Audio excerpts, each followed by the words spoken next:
Welcome back guys to Garage Daily. Today I thought I'd do a video on 5 things I hate about the Ninja 250R. Starting with the clutch lever. Now, I don't know how many of you guys watching this today have actually got a Ninja 250, but I find the clutch lever, it feels like an old Falcon Ute or something where you need 2 feet on the clutch pedal just to push it in, like old cable clutch. Obviously it still is a cable clutch, but in comparison to the GSX-R that I'm rebuilding at the moment at home, the GSX-R is so easy to pull the clutch lever, whereas the Ninja, it almost needs 2 hands. It's so solid. So as you know, obviously with a harder clutch, riding every day can be a bit of a pain in the butt, especially if you're riding around town and you got to go up and down through the gears, stop start traffic lights and stuff like that. A heavy clutch can be such a pain in the butt. Number 2 would be not knowing what gear I'm in. I cannot stand the amount of times I have pulled up at the lights. You're kicking down the gears, you think you're at the last one, and you're either in neutral or second. It just never seems to want to back down to first. You really have to sort of, look at it, rock it a little bit when you're at the lights, keep knocking it down until you can feel it engage properly. So definitely a pain in the butt, not having a little gear, sort of like gear select light, knowing what gear you're in. Obviously, if you ride these things all the time, you're going to know your bike, but it can be a bit of a pain in the butt, especially if you go to try and take off in second. You can still do it, but it can be a real pain in the butt. Number 3, sort of similar to not finding the bottom gear, is getting false neutrals. So you want to park up the bike, you want to park it in neutral, you're rolling to a stop, you're about to lock up your garage and stuff like that. You kick down and then you half kick up to go into neutral, the light will come on, you go to put the stand down, sweet, as soon as you let go of the clutch lever, she wants to roll, and it's like, hang on, that's not right. And sometimes it's like the slightest adjustment on the foot pedal itself to make sure that you are in neutral.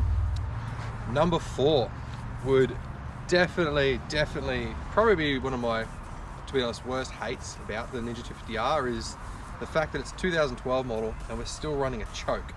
Now, I've got nothing against carbureted bikes and stuff like that, but if I got an early morning start for work, say 5 AM, I got to roll the bike out the front because it's going to be quiet and starting the bike in the garage. Whereas if I got to put the choke on, let it warm up, it's got to sit there for a good 2 to 3 minutes with a pretty loud exhaust, annoying all the neighbors at 5 AM before I can take off and ride to work.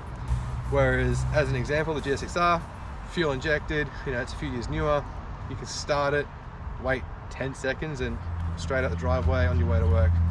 Smooth as anything, but I much prefer to be able to ride the Ninja to work than I would the boring GSX-R. Number 5. Now this is sort of a little bit of a pet hate. I find myself just cruising along in traffic, say you're in a 60k zone, you'll look down, you might be in 4th gear or something like that, 4th, 5th, just cruising, and you realize that you're in a 60k zone, but you're actually only doing 50 kilometers an hour because, well, the bike just feels like you're going faster all the time. Now, could be just because obviously the exhaust is a little bit louder and the gearing and stuff like that, but I mean, if I'm in 5th gear at 60 k's, you just can't cruise. You'll look down and you think that you're speeding because of the sound of the bike, but you look down and you're doing 50 or even worse, like 45 in a 60 zone. Now, just as a bit of a bonus, last thing I hate about the Ninja 250 would be highway speeds. If you want to jump on the highway to go somewhere, you are screaming in top gear. The bike's really light in comparison to most sports bikes of this sort of size. Definitely a larger bike than how much they weigh.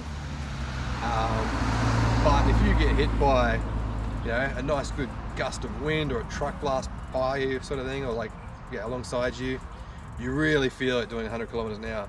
120 in the high or 110k zones and stuff like that, forget it. It's just not going to happen unless you're buckled right down going for it. Anyway guys, hope you're having a good weekend, and I'll catch you in the next video. Cheers.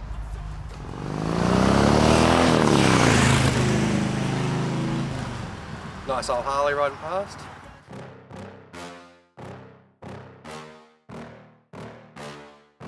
Yeah. Please tell me that I can't, that I won't, that I fail, that I'll never make it out, yeah.